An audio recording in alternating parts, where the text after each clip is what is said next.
بغيتي اختي تبيضي الوجه ديالك يولي كي الشميعه بيض كي الثلج صافي بلا حبوب بلا لاطراس بلا سيكاتريس. اليوم اختي دخلتي لا فيديو اللي غيرجعك باللارا منذ اول استخدام. نتيجه فوريه سريعه ما شاء الله البنات. هاد لا غوسيت ما كايناش شي وحده اللي شاركتها معاها وما عجبتهاش. كلشي البنات اللي شاركت مع هاد لا غوسيت تيقول لي الله يرحم بها الوالدين وتتعجبوا النتيجه ولا الريزلتا في الاخير. هاد الوصفه البنات باش زوينه ديري اختي عندك 20 عام، يعني عندك مراهقه مزوجه، يلا غادي تزوجي، يعني عروسه بغيتي تبيضي بغيتي توحدي لو كور ديالك، فاختي غير جربيها وردي عليا الخبار. لانه بهاد الوصفه اختي غتودعي لي شي حاجه سميتها السميره، تسبوغات، ليطاش، غتلوحي لي شي حاجه ولا ترمعي لي شي حاجه سميتها لي فوندوتان. لانه بزاف ديال الناس كيتابعوني تيقولوا لي راه كنجلخوا كنلطخوا لي فوندوتان باش نخرجوا، باش هكذا ما نبانوش خايبين، اولا باش ندرقوا واحد الحبوبه، ولا باش ندرقوا واحد ليطاش، ولا يعني بزاف ديال الاشياء اللي هي السلبيه كتكون في البشره كما عندي وعندك وكما عند جميع البنات. فاختي اليوم غتودعي لي هادشي كامل، غنتهلاو في راسنا بوصفه زوينه غنستخدموا فيها ان شاء الله لو كريم بيافين زائد الحليب سائل. ما شاء الله على الحليب البنات، راه معروف منذ القدم بالتبييض ديالو بالتوحيد ديالو. غير تبعي معايا لا غوسيت لانها زوينه ومفيده حتى للعريسات، كتوحد اللون وكتبيضو وكترجعو كي الشميعه. فاختي نتحدى اي وحده تجرب هاد لا غوسيت وما تلقاش عليها النتيجه المطلوبه، فغير تبعي معايا لا غوسيت وردي عليا الخبار في التعليقات. المهم كما قلنا غزالاتي غنحتاجو لو كريم بيافين والحليب، وكما قلنا اختي بهاد جوج ديال المقادير غتودعي لي السمرار ديال سنين واعوام كمكونين اساسيين. غتقولي ليه باي باي والى الابد الا كنتي كتعاني من الحبوب، من الاثار ديالو، التسبغات ديال سنين واعوام، الحروق ديال الشمس، الكحوليه، لاطراس ديال الصباط، ديال الصنداله، ديال الصيف. كذلك اختي غادي تزولي الكحوليه اللي كتكون في لي بارتي انتيم، غتبيضك وترجعك ان شاء الله كيف البلار، عروسه من اول وجديد. واللي شفتك اختي ضروري ما تسولك على السر ديال البيوض ديال الوجيه ديالك ما شاء الله. وكذلك البنات كتخلص حتى من الجلد الميت، النقط السوداء، كذلك الطبيع والبقع الموجودين في لوكور، والنتيجه ديالها سريعه ودقه بطله للسواد فين ما كان البنات. ملي تنقول فين ما كان، كان في رجلي، كان في خاضك، كان في يدي، كان في المرفقين، كان في الكوعين، كان في عنقك، كان في وجهك، كان في اي بارتي اختي من راسك حتى لرجليك بصحتك وراحتك مسبقا. ولكن قبل كلشي ما تنساوناش من لي لايك البنات البارطاج لهاد لا فيديو. حاولوا البنات بارطاجيو لا فيديو ماكسيموم باش هكذا يوصل عند بزاف ديال البنات وحدين اخرين ونستافدوا ان شاء الله منه كاملين. كذلك اختي خلينا لي لايك، اشتركي في القناه، مرحبا بك، فعلي زر الجرس ويلا معنا باش نتعرفوا على مقادير الوصفه، الطريقه ديال التحضير، الطريقه ديال الاستخدام والاستعمال. اول حاجه اختي غنحتاجوها واللي هي لو كريم بيافين. ها هو البنات لو كريم بيافين معروفه البنات بالتوحيد ديالو البشره، بعلاجه البقع، علاجه التسبغات، ليطاج، الحبوب. يعني هاد لو كريم زوين البنات، وراه كيزول حتى الحروق من الدرجه الاولى والثانيه. يعني داك الدرجه الاولى كيكون مثلا غير طاش خفيفه، والدرجه الثانيه كتكون طاش غامقه.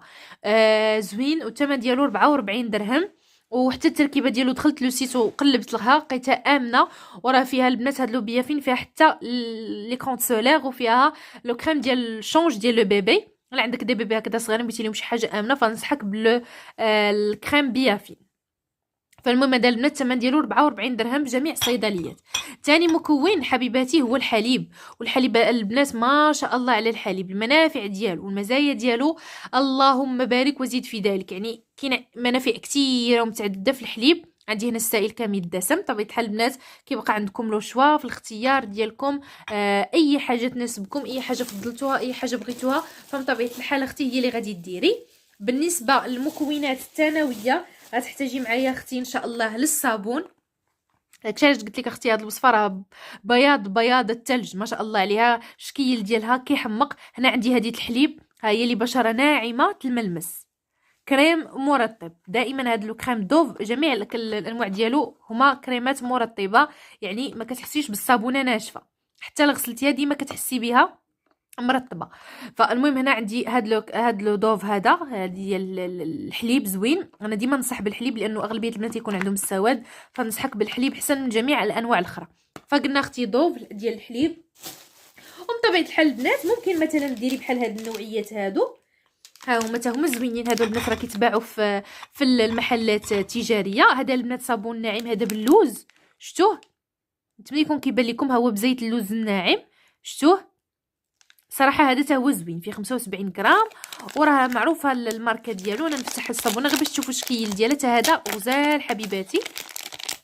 ها نتوما البنات شو الصابونه كي دايره فنه هكذا، كتجي بيضه ديال الحليب ريحتها ما شاء الله البنات. هذه ريحتها كتحمق، هذه الريحه حتى هي زوينه. يعني البنات اللي مثلا ما باغينش ياخذوا ضوف ممكن ياخذوا صابون رخص من ضوف. كما قلنا فيها الحليب اولا الحليب باللوز، فيها الخزامه ها هي بقات عندي فيها غير الطريف كنستخدمها بزاف في الوصفات، وعندي هذه الياسمين اولا الورد حتى هي كتحمق. وكاينه كذلك حتى القهويه غزاله حتى هي يا البنات، والثمن كيبقى كما قلنا جد مناسب. بالنسبه للضوف كاينه هذه باللوز ها هي، كاينه هذه بالورد، كاينه بالرمان، كاينه بالتفاح، كاينه بالخيار، كاينه بالكوك، كاينه باش محبه الخاطر ديالك. ولكن اللي غنصحك به اكثر هو الصابون ديال ضوف هذا ديال الحليب، هذا احسن واحد بالنسبه ليا، زوين وبزاف وكيبيض وكيوحد اللون ديال الجسم. فقلنا غادي نحتاجو ان شاء الله الصابون، غنحتاجو له كريم بيافين، غادي نحتاجو ان شاء الله الحليب هذا كما قلنا غزالتي سائل طبيعه الحال، وغادي تحتاجوا معايا الصابون. غتحتاجي معايا اختي كذلك ان شاء الله الغسول، وانا ديما كنبارطاجي معكم هذا البنات زوين، ها هو الغسول الابيض الزوين معروف. شوفوا البنات كيفاش كيكون الوجه وكيفاش كيولي ما شاء الله، كتوحد اللون ديال الوجه، كتزون نمشيو الكلاف الحبوب لاطخاس تسبوغات في مكانه ما شاء الله على هذا الغسول هذا. بالنسبه للمنافع ديالو هانتوما اولا طريقه الاستخدام ديالو فبحال هكذا كتجي.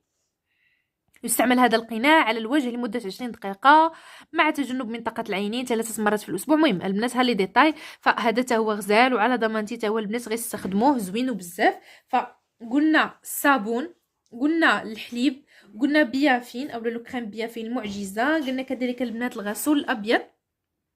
يعني في التوتال عندنا 4 ديال المقادير. كل مكون البنات كاين 69 مكون، كل مكون ما شاء الله عليه في المنافع وفي المزايا ديالو وفي الفوائد ديالو. يعني ما شاء الله اللهم بارك في هاد لاغوسيط البنات، زوينه واقتصاديه وسهله في التحضير. فعلى بركه الله البنات غادي ندوزو للطريقه ديال التحضير. اول حاجه غادي ناخذوها هي الصابون، وهنا عندك جوج ديال الاختيارات، اما تاخدي ضوف هذا بالحليب ها هو، اولا تاخدي غير هذا تا هو زوين وطبيعي وريحته كتحمق، فاللي عجبك خديه. المهم ديما خدي الحليب، باش ما خديتي الحليب باش ما غتبيضي كتر، وحتى الفعاليه ديال لاغوسيط غتكون اكثر بالنسبه للتوحيد والتفتيح. فهنايا غزالاتي هو عندي واحد النصف ديال الضوف بيض بحال هذا، فهو اللي غادي نحك انايا هنا. غندير ضوف علاش كما قلنا خصوصا اللي عندك البشره ناشفه نصحك بضوف ديال الحليب، لانه ضوف البنات مراد طيبه عكس الانواع الاخرى. بطبيعه الحال لما بغيتيش او ما بغيتيش تستخدميها ممكن ديري اي نوعيه ديال الصابون واحد اخر، فانا كيبقى لك الاختيار. علاش تنقول هاد الحكاكه الرقيقه اولا اللي الاعين ديالها صغار، لانه البنات كتحك لينا الصابون. شوفوا كيفاش كيجي ساهل حتى في الخدمه ديالو. دابا غنضيف له غير كميه ديال الحليب السائل بطبيعه الحال. ها هو حبيباتي كتضيفي الكميه اللي بغيتي. انا هنا غادي نضيف المهم 5 6 على حسب.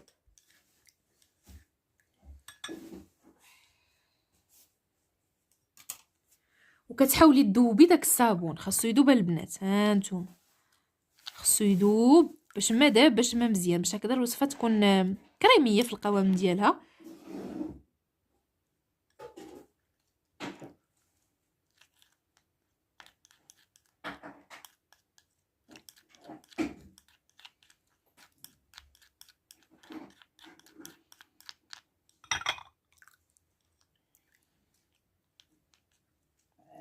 فالمهم حبيباتي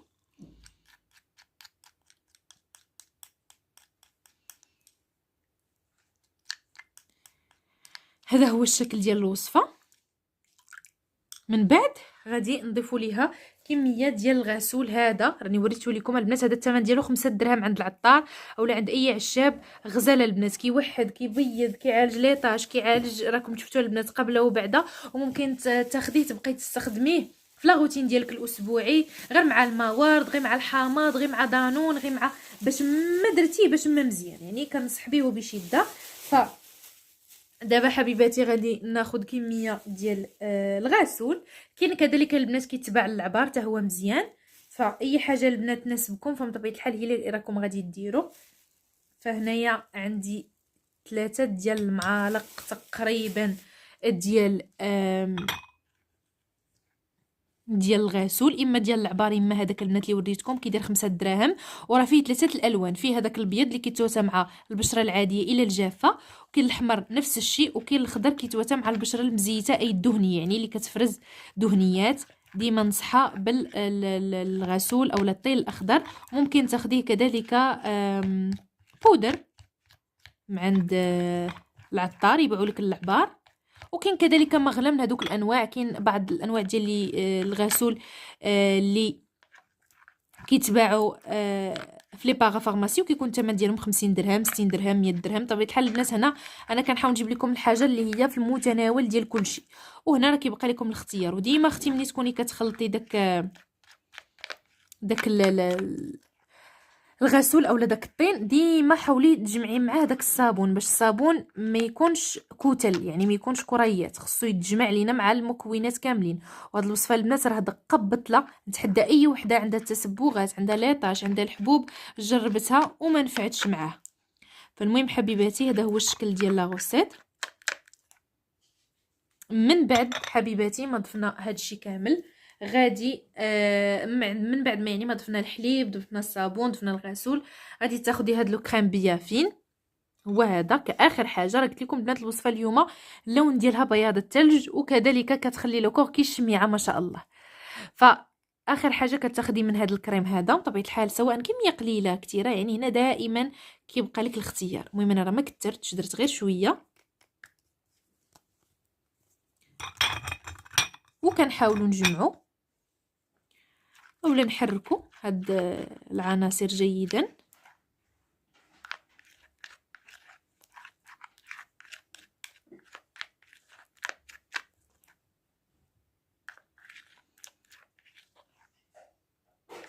بحال هكذا حبيباتي.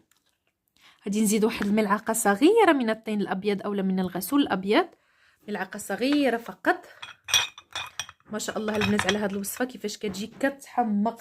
يعني نقول لاي وحده سواء صغيره في العمر، يعني كنتي مراهقه، عندك مثلا لا تخاس ولا الزروقيه في لي بارتي انتيم ديالك تحت بيطانك بين فخادك، فاختي ننصحك بها لانه غترحمي ليا بها الوالدين ديال بصح.